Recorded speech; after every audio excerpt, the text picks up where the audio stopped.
My kids do their homework, I gotta do the same. All right. So yes, my name is Mason Grainger, and I am the Deputy Director of Get Lit Words Ignite. We are, yes, a youth poetry nonprofit based in Los Angeles, increasing teen literacy and acknowledging that in 2022 and beyond, that literacy is not just a thing that is confined to words on a page. In order to be able to express yourselves today and moving forward in the world as digital as it may be and become, you have to be able to communicate in all realms, in all sorts of ways, to take what's in your heart, turn it into thoughts in your head, turn it into words that get out and move people. And so that is what Get Lit is about. And so what I want to do today is a very quick poll. How many poets do we have here tonight? We have one poet with the fervor of 1,000. Perfect. Okay, that is perfect. That ratio is actually extremely perfect for what I want to do. So I'm going to start with a poem, and then the fun will begin. But first, a poem. My world revolves around trash. Decaying back to organic matter, then finding flowers blooming in dumpsters. Gum wrapper origami lotus, beauty amongst us, revert to see the world through the views of a youngster. Feel the music, let it move your rumpster. Beat drums fashioned from plastic food wraps, make a flute from a cardboard tube and toot that. Don't be no punkster, puncture this notion of normal.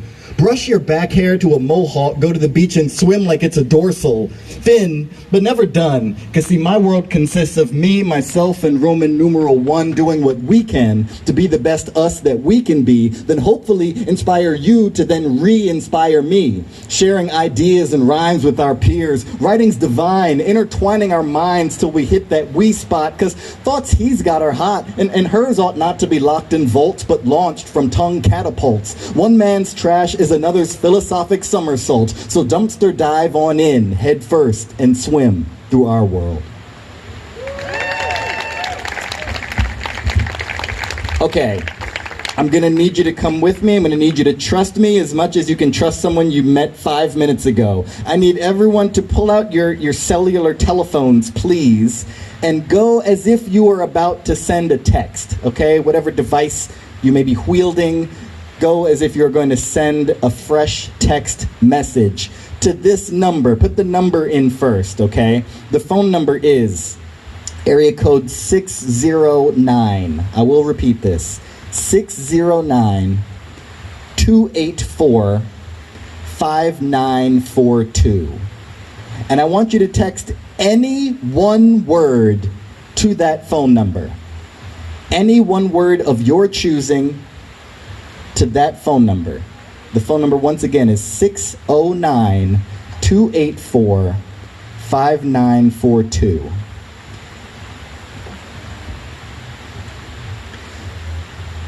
And as my ex receives all these texts, I will explain the rest. No, I wouldn't do that. Okay, so this is what this is about. One thing that is hard to convey to folks who may never have done poetry or done public speaking before. I was a psychology major, and one of the stats that I loved was that death is the number 2 fear behind the number 1 fear, which is public speaking. All right, that is an actual fact, and that always stuck with me. And so the answer to the question of what is it like to perform, what is it like to, in particular, perform your own poetry? As opposed to theater, you're performing other people's words, but poetry is something that you sat down and actually excavated out of yourself and are now putting it out there. What does that feel like? And I've concocted this. Okay, so I have more text messages here than I thought there were people here. So I love the participation. So what I'm gonna do is I'm going to do that same poem again, and I'm gonna drop in words at random as I scroll through that came from all of you. And there is a reason, but here we go. Okay, no more.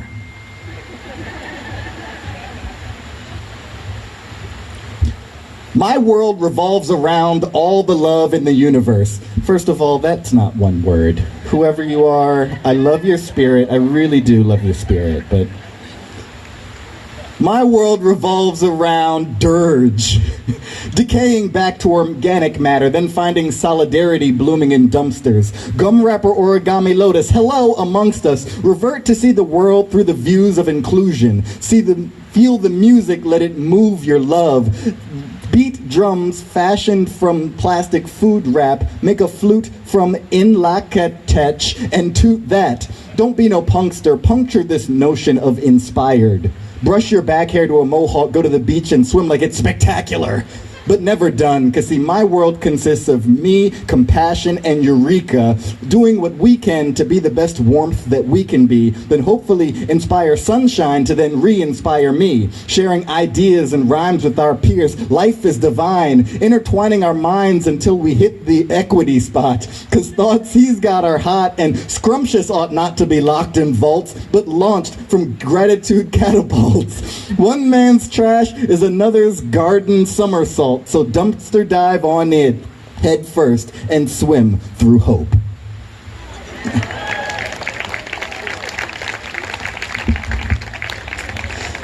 And that's fun. That is a fun little thing to do.